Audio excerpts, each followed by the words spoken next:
महाभारत और रामायण ये केवल युद्धों की कथाएं नहीं हैं, बल्कि कर्म, श्राप, पुनर्जन्म और मोक्ष का ऐसा रहस्य है जिन्हें समझना आज भी आसान नहीं है। इन्हीं रहस्यों में सबसे भयानक और चौंका देने वाला रहस्य है कि महाभारत में रावण का पुनर्जन्म कैसे हुआ। क्या सच में त्रेता युग में भगवान श्री राम के हाथों मारा गया रावण द्वापर युग में फिर जन्मा था? क्या महाभारत में मौजूद कोई पात्र वास्तव में रावण का ही अगला जन्म था? यदि हाँ, तो भगवान विष्णु को उसे दोबारा मारने की आवश्यकता क्यों पड़ी? तो इन सभी सवालों के जवाब आज हम जानेंगे आज की इस वीडियो में। तो वीडियो को अंत तक जरूर देखिएगा, लाइक कीजिएगा और चैनल को सब्सक्राइब कर लीजिएगा। तो चलिए शुरू करते हैं। धर्म ग्रंथों और पुराणों में वर्णित कथाओं के अनुसार यह कोई साधारण घटना नहीं थी। यह एक श्राप, एक अधूरी मुक्ति और 3 जन्मों तक चलने वाले दैवीय रहस्य की कहानी थी। कहते हैं कि रावण जैसा विद्वान, पराक्रमी और महाज्ञानी इस संसार में दूसरा कोई नहीं हुआ। वह केवल एक राक्षस नहीं था, बल्कि वेदों का ज्ञाता, महान शिव भक्त, राजनीति और का अद्भुत विशेषज्ञ, युद्ध कला का आचार्य और मायावी शक्तियों का स्वामी था। लंका का स्वर्णिम साम्राज्य उसकी बुद्धि और शक्ति का प्रमाण था। उसके पास पुष्पक विमान था जिसकी बराबरी उस समय कोई भी नहीं कर सकता था। वह तंत्र मंत्र, सम्मोहन, इंद्रजाल और गुप्त विद्याओं में इतना पारंगत था कि देवता तक उससे भय खाते थे। लेकिन इतनी महान शक्तियों के बावजूद उसके भीतर अहंकार का विष भर चुका था और यही उसके पतन का कारण बना। परंतु रावण की कहानी लंका से शुरू नहीं होती। उसका रहस्य उससे भी पहले बैकुंठ धाम से प्रारंभ होता है। पौराणिक कथाओं के अनुसार भगवान विष्णु के द्वार पर 2 महान द्वारपाल थे, जय और विजय। वे अत्यंत शक्तिशाली और भगवान के परम भक्त थे।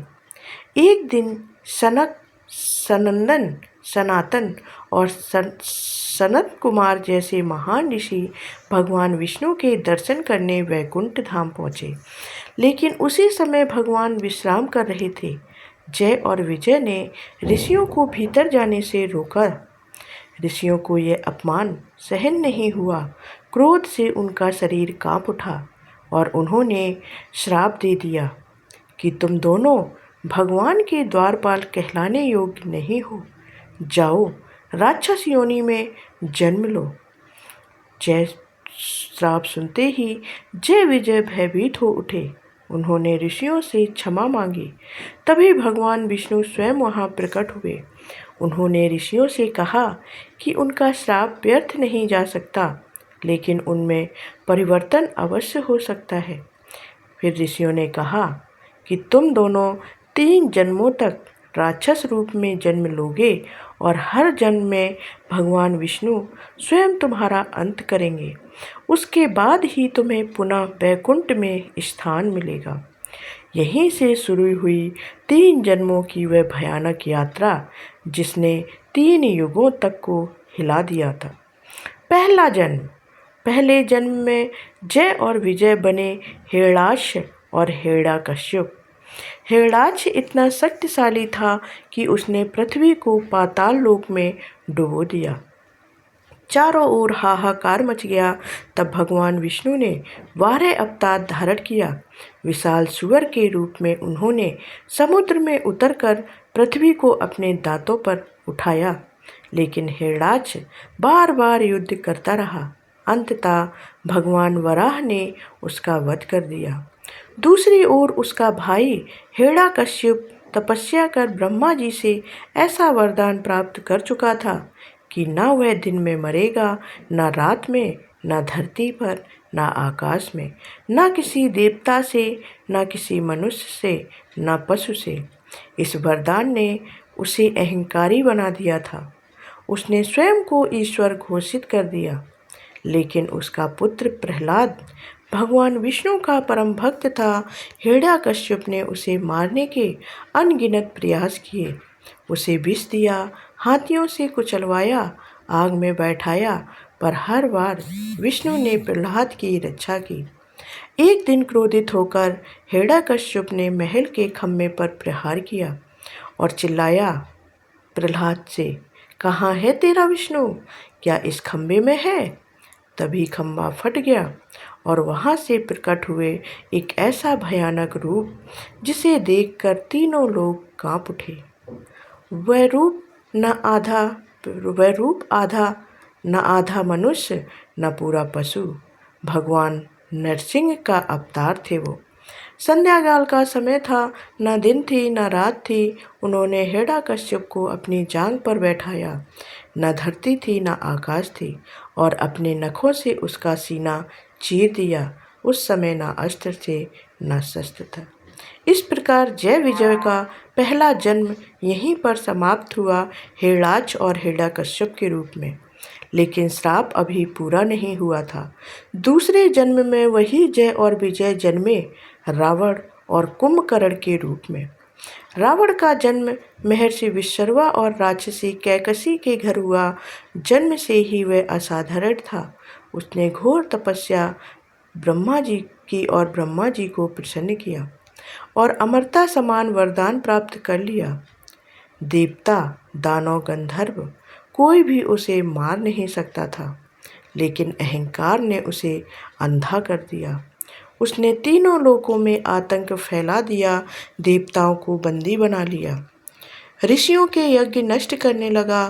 फिर एक दिन उसने माता सीता का हरण कर लिया और यही उसकी मृत्यु का कारण बन गया।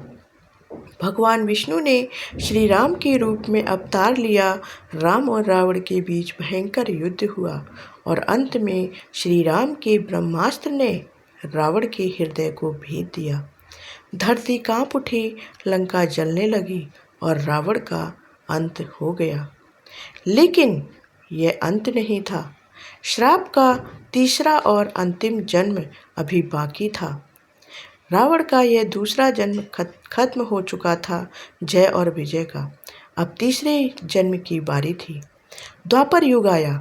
इस बार जय और विजय ने जन्म लिया, शिशुपाल और दंतवक्त्र के रूप में।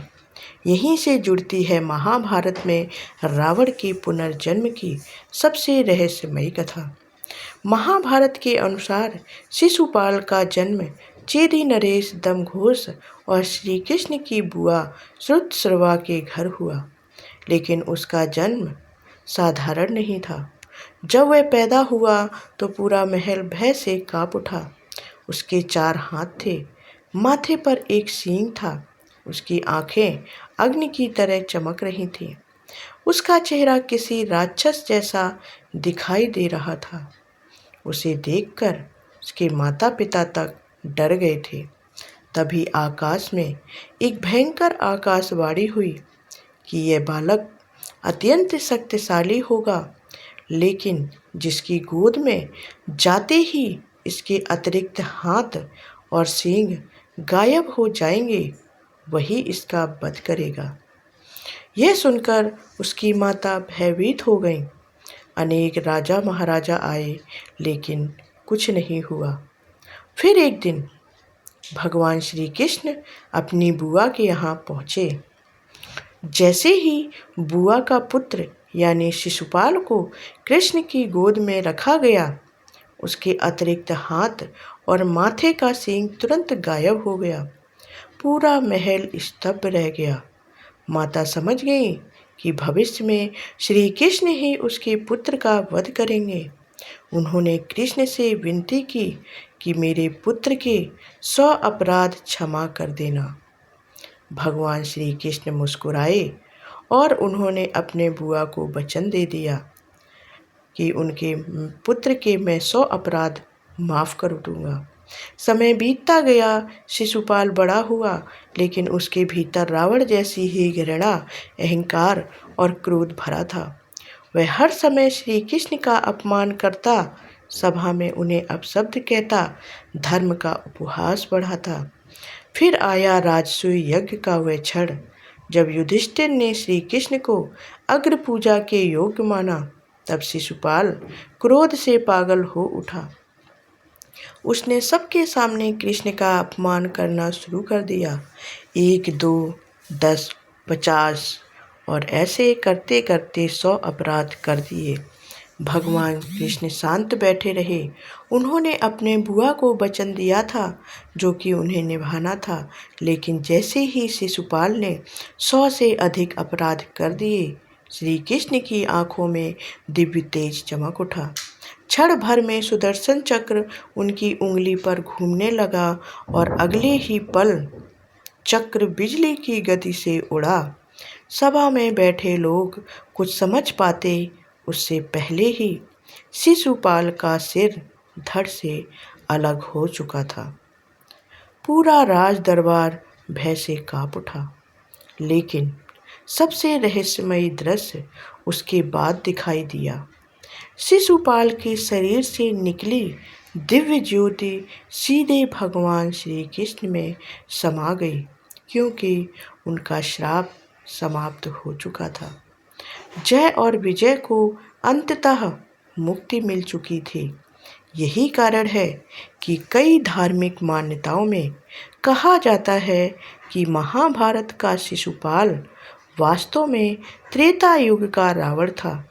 वही अहंकार, वही विष्णु से शत्रुता और अंत में भगवान के हाथों मोक्ष पाना। हालांकि कुछ ग्रंथों में रावण को सीधे शिशुपाल नहीं बल्कि जय विजय के दूसरे जन्म का स्वरूप माना गया है, लेकिन अनेक कथाओं में शिशुपाल को रावण के पुनर्जन्म यानी तीसरे रूप में बताया गया है, क्योंकि दोनों का अंत भगवान विष्णु के अवतारों द्वारा हुआ और दोनों के भीतर अत्यधिक अहंकार था। इस प्रकार रावण की कथा केवल लंका तक सीमित नहीं रही। उसका अंत रामायण में हुआ, लेकिन उसकी आत्मा का अंतिम उद्धार महाभारत में श्री कृष्ण के हाथों पूरा हुआ। तो ऐसे ही महाभारत के रहस्य जानने के लिए मेरे चैनल को सब्सक्राइब कर लें, वीडियो को लाइक करें, शेयर करें। ऐसी ही जानकारियों को पाने के लिए मिलते हैं अगली वीडियो में।